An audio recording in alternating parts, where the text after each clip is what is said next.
You need to have an open communication. What James shared last week.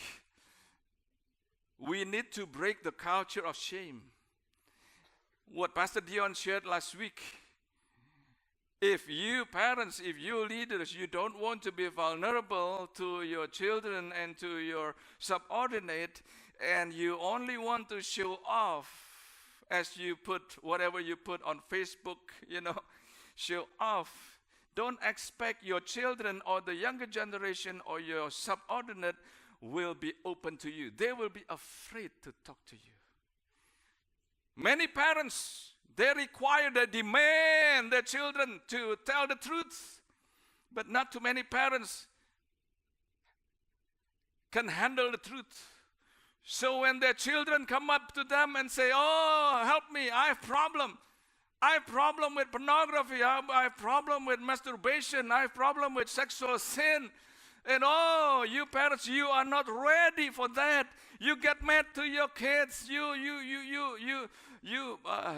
ridicule them, and you humiliate them.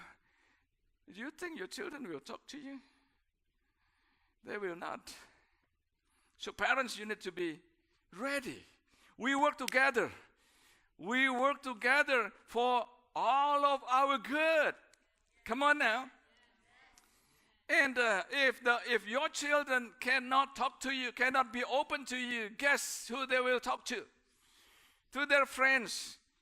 Thank God if they have godly friends. Thank God if they have friends that love the Lord or have wisdom. But how about if their friends are gang members?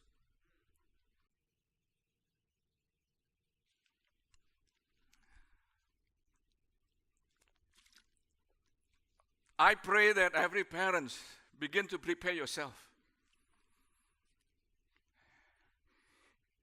You need to equip yourself. If you don't know the answer, be honest with your children.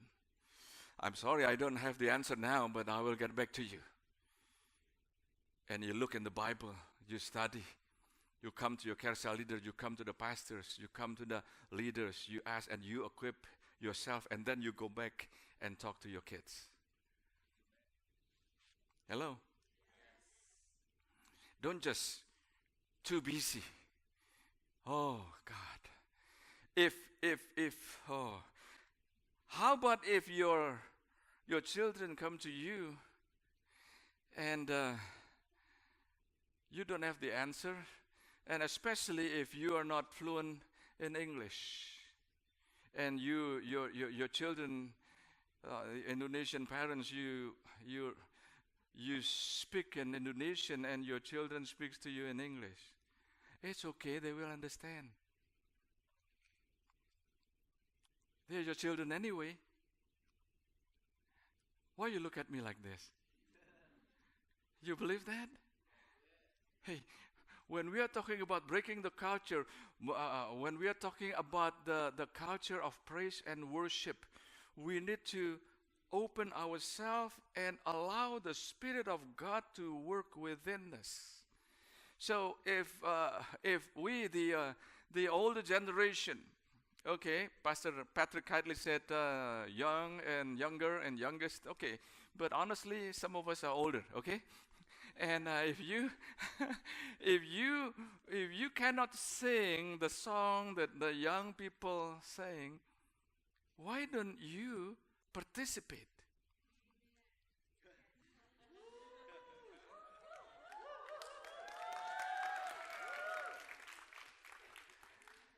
Why don't you, even though sometimes some of the songs, honestly, some of the songs is just like too fast, too difficult to pronounce, I got tongue-tied, me.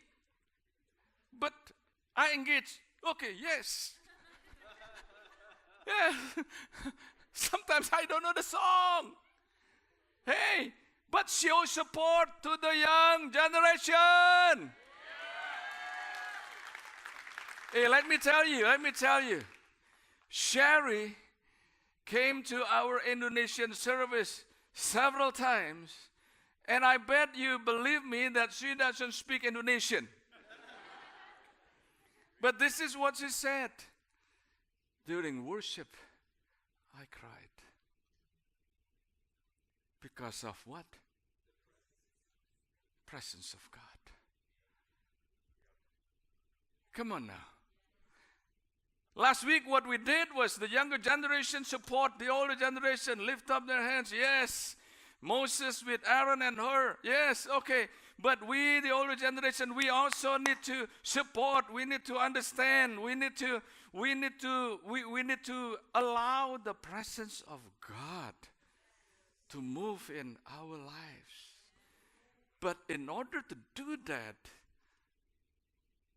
both Elijah and Elisha went down to the river of Jordan. Humble yourself.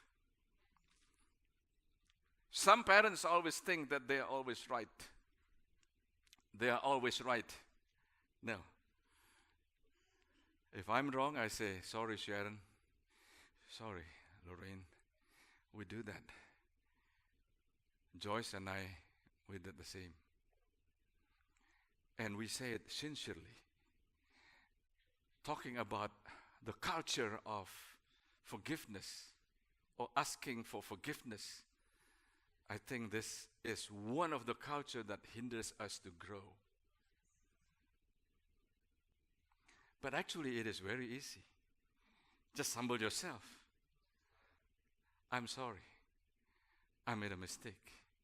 I'm sorry. I shouldn't have said that. I'm sorry. I take it back. And say it sincerely. Say it honestly. Don't just say it as you pass by. I'm sorry, okay? That's not sincere. I'm sorry. I'm not supposed to be behaving like that.